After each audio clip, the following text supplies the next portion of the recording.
आगे बात करते हैं गवर्नमेंट सिक्योरिटीज़ के कंसेप्ट के बारे में, जिसको आप ऑलरेडी जानते हो मनी इन बैंकिंग चैप्टर से, है ना। जी से तो आपको पता ही है आप सबको। आरबीआई ने एक आरबीआई रिटेल डायरेक्ट सिस्टम जो है वो इंट्रोड्यूस करा था,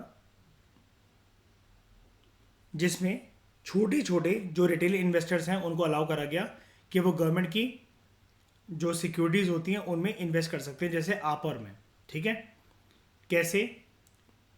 सेंट्रल बैंक ने इसके लिए क्या करा, गिल्ट अकाउंट क्रिएट करे कि यानी कि जो लोग या जितना भी पैसा गवर्नमेंट की सिक्योरिटीज़ को खरीदने के बाद अगर आ रहा है तो सेंट्रल बैंक उसको मैनेज करेगा। और सेंट्रल बैंक ये गवर्नमेंट सिक्योरिटीज़ को खरीदना बेचना करता कैसे है, गिल्ट अकाउंट कैसे खोला जाता है, क्या होता है वो,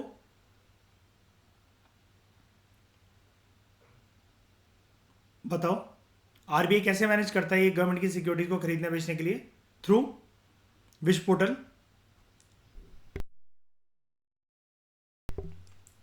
ई Kuber portal.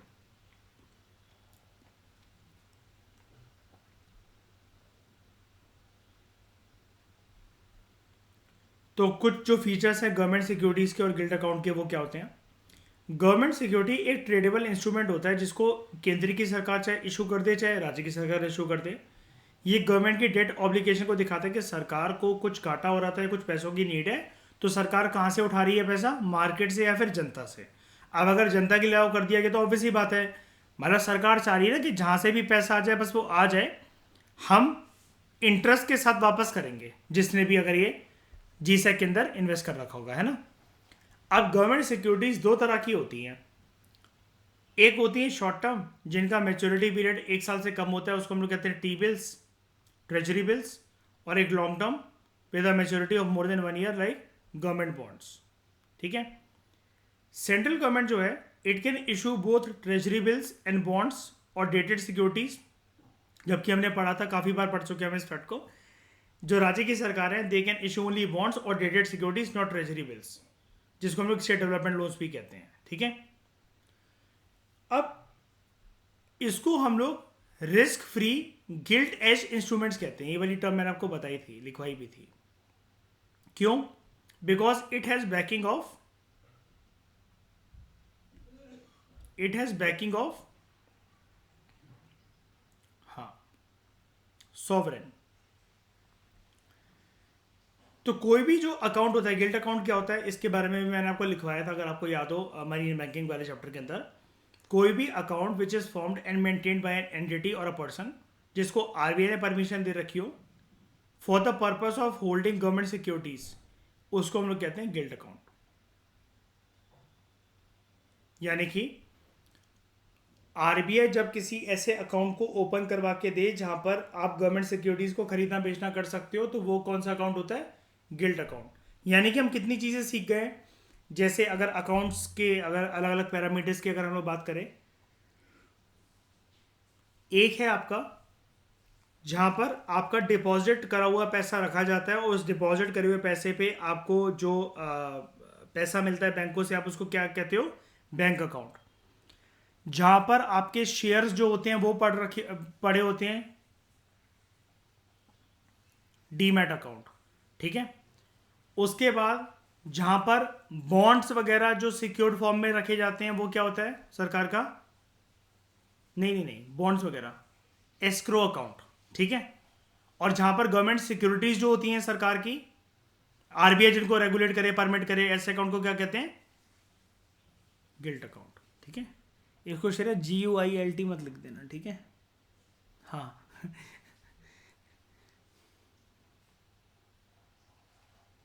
Foreign exchange management act, FEMA act, current affair में भी इसके बारे में हम काफ़ी बार पढ़ चुके हैं। और वैसे भी मैंने आपको बताया था कि बाहर से आने वाले पैसे को ये देखना कि वो सही पर्पज़ के लिए यूज़ हो रहा है कि नहीं हो रहा है, तो वो ये सब कुछ फेमा के अंतर्गत करा जाता है। और यूपीएससी इसके बारे में मीन्स में भी क्वेश्चन पूछ चुका है। तो फॉरेन एक्सचेंज मैनेजमेंट एक्ट जो है it governs the operations and maintenance of gilt account in case of a person living outside India, अगर कोई पर्सन इंडिया के बाहर रह रहा है। ठीक है। ऑपरेशनल मैकेनिज्म, आरबीआई जो है भारत की सरकार के साथ कंसल्टेशन करते हुए वो एक half year auction calendar issue करता है। 6 महीने वाला लगभग, जिसमें इंफॉर्मेशन होती है about the amount of boring, range of tenure, tenure जानते हो ना, ये टर्म ड्यूरेशन, जैसे कितना डे, 180 डेज, 91 डेज, ये वाला, and the period during which the auction will be held. Government securities जो हैं they are issued by RBI auction only, and auctions are held on e-Kuber. RBI का कोर बैंकिंग सॉल्यूशन का platform है, एक electronic platform है, ठीक है। उसके बाद हम बात करते हैं सॉवरेन गोल्ड बॉन्ड स्कीम की। ये सॉवरेन गोल्ड बॉन्ड जो है ये एक सब्सिट्यूट है, इसको सरकार साल 2015 के आसपास लेकर आई थी, और इसके बारे में यूपीएससी ने मेंस में क्वेश्चन पूछा था जिस साल टीना डाबी वाला पेपर था, उस साल 2015 का ही था वो पेपर, मेंस में आया था क्वेश्चन, ठीक है। आपको पता है, मैं आपको बड़े टाइम से बता रहा हूँ, मैंने प्रीवियस चैप्टर के अंदर भी बताया और बहुत सारे लेक्चर्स के अंदर मैंने आपको बताया, करंट अफेयर वगैरह के अंदर। आप अगर प्लेटफॉर्म्स यूज़ करते हो अपने फ़ोन पे वगैरह या फिर कोई भी यूपीआई की ऐप वगैरह, आपने देखा होगा ना, वहाँ पर एक ऑप्शन होता है कि आप डिजिटल गोल्ड में इन्वेस्ट कर सकते हो अपना 5 रुपये 10 रुपये जितना भी है ना, कर सकते हो ना। तो सॉवरेन गोल्ड बॉन्ड एक सब्सिट्यूट है for holding physical gold. Bonds are issued by RBI on behalf of the central government, और ये गोल्ड में ही डिनोमिनेशन का चलता है, यानी कि जितने गोल्ड की वैल्यू चल रही होगी उसके हिसाब से चलते हैं। गवर्नमेंट जो है it issues such bonds in trenches at a fix price, जो इन्वेस्टर्स बाय कर सकते हैं थ्रू बैंक, पोस्ट ऑफिस, और सेकेंडरी मार्केट में भी बाय कर सकते हैं थ्रू स्टॉक एक्सचेंज प्लेटफॉर्म। मैंने आपको दिखाया था ना वो गोल्ड जैसे, आप उसमें भी पैसा लगा सकते हो। सिंबल मैंने आपको एक जैसे इंटरनेशनल वाला भी दिखाया था, XAUUSD, है ना। तो यानी कि आप फिजिकल गोल्ड भी मतलब आप उसको खरीद सकते हो, और इसके लिए बड़े सारे प्लेटफॉर्म्स भी हैं अवेलेबल। जो सॉवरेन गोल्ड बॉन्ड स्कीम है it has a fix tenure of 8 years. अब 08 पता नहीं क्यों लिखा है, ये 8 साल का होता है इसका, अगर आप इस स्कीम में पार्टिसिपेट करते हो। दो early redemption is allowed after the 5th year from issuance, मतलब आप 5वें साल में आप निकाल सकते हो अपना पैसा। अब ये पक्का आपको बढ़ के ही देगा, क्योंकि 8 साल के अंदर तो गोल्ड तो बढ़ेगा ही बढ़ेगा। अब क्योंकि ये बॉन्ड्स जो हैं they are listed on exchange, these can be transfer to other investors as well, समझ गए। यानी कि मैं अपने डीमेट अकाउंट से आपको भी ये दे सकता हूँ श्रेया, आप मेरे को दे सकते हो। तो bonds are priced in rupees on the basis of simple average of closing price of gold of 999 purity. मतलब जैसे 24 कैरेट होता है ना, वैसे ही उसका एक सिंबल होता है कैलकुलेट करने का, 999 प्योरिटी, मतलब जो उसका आपने जब इसको आज खरीदा है, जब ये रात को क्लोज हुई है मार्केट गोल्ड की, तब गोल्ड का क्या भाव चल रहा था उसके बेसिस पर मतलब आपको ये इशू करा जाता है।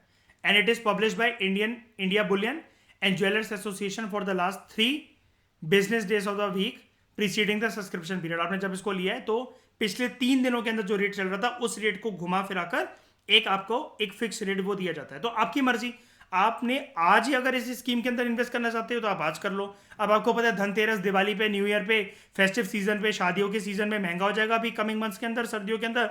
आप रुक जाओ, जब आपको लगता है कि थोड़ा सा रिट्रेस करेगा गोल्ड तब हम इसको खरीद लेंगे। मतलब जिस भी रेट पर आपने वो खरीदा होता है उसके बाद जब वो प्राइस बढ़ता चलेगा उसका गोल्ड का, तब आपको मतलब प्रॉफिट होगा।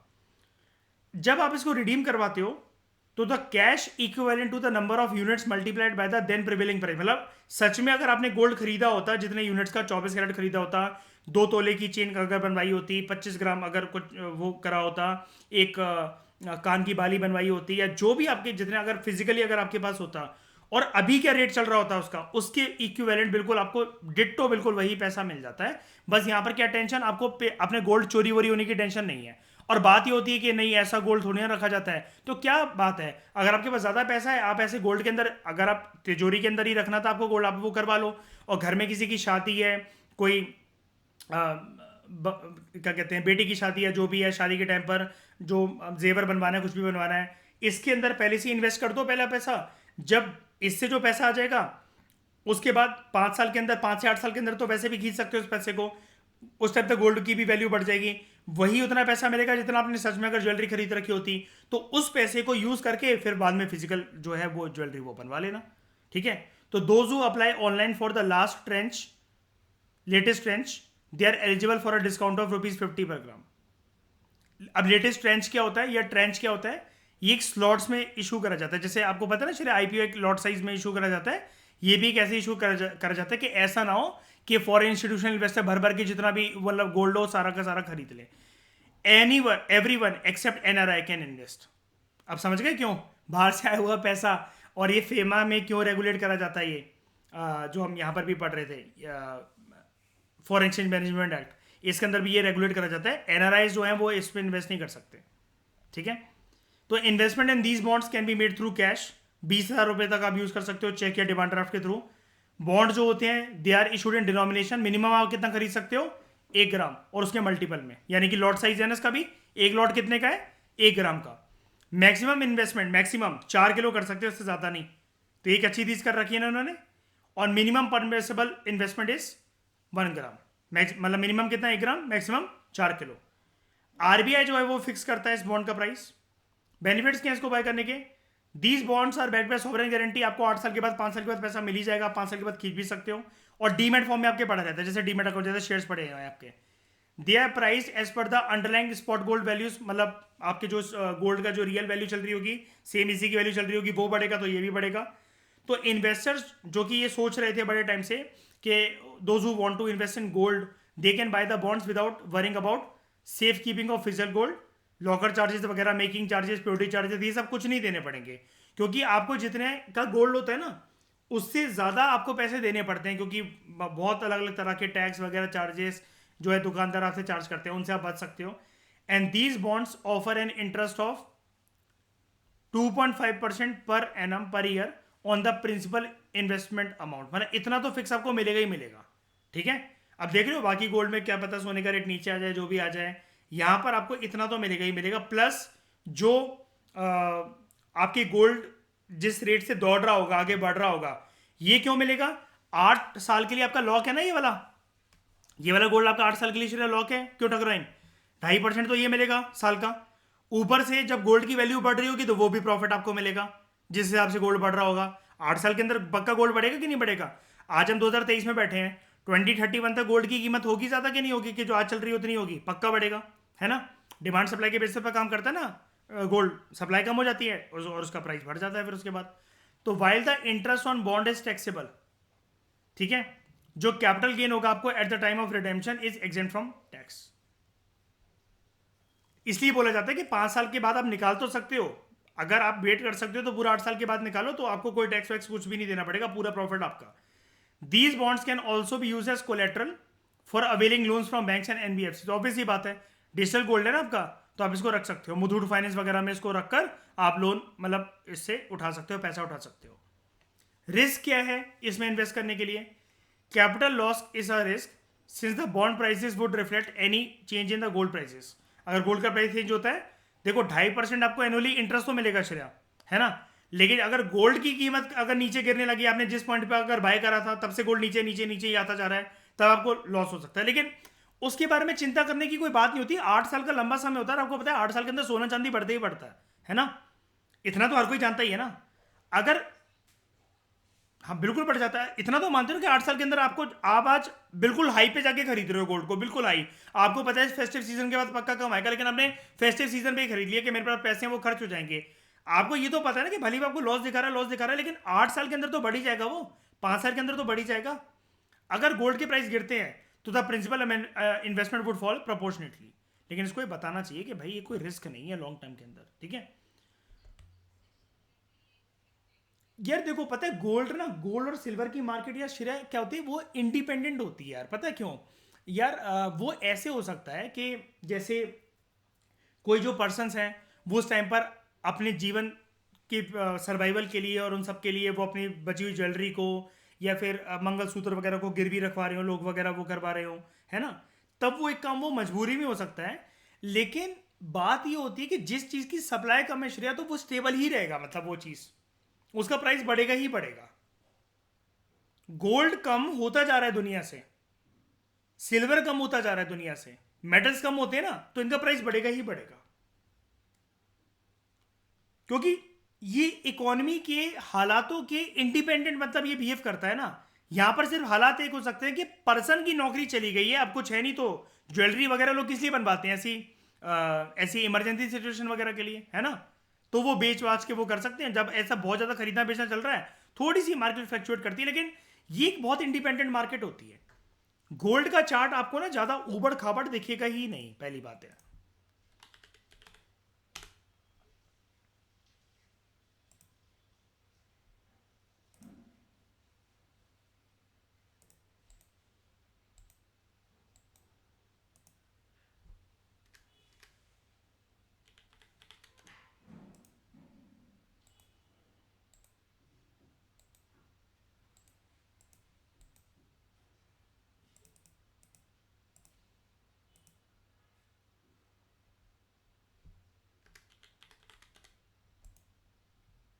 गोल्ड का चार्ट अगर आप इसको साल के बेसिस पे देखो, मंथ के बेसिस पे दिखाता हूँ, ये आपको एक प्री डिफाइंड रेंज के अंदर मिलेगा। कैसे? आपको ये पता है कि देखो अगर गोल्ड का चार्ट तो देखो बहुत पुराने टाइम से अवेलेबल है, सारा का सारा डेटा को देखा ही नहीं। देखो श्रेया, आपको पता है गोल्ड का जैसे चार्ट्स होते हैं वो कब से कब तक अवेलेबल होते हैं, जैसे, है ना? आप इसके चार्ट को देखना, ये देखना श्रेया, आप लोग भी देखो, ये कुछ ना कुछ मार्किंग तो आती जा रही है। ये चार्ट हमारे पास अवेलेबल है 1833 से।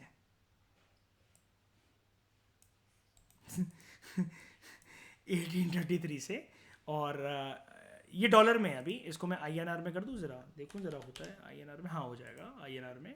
अभी चल रहा है जितना भी इसका लॉट साइज चल रहा है, मूव कर रहा है अभी, देखो ये मार्केट 1 10 100 1000 10,000 लाख समथिंग लाइक, मतलब 1,60,000 के आसपास, ठीक है, जो भी है।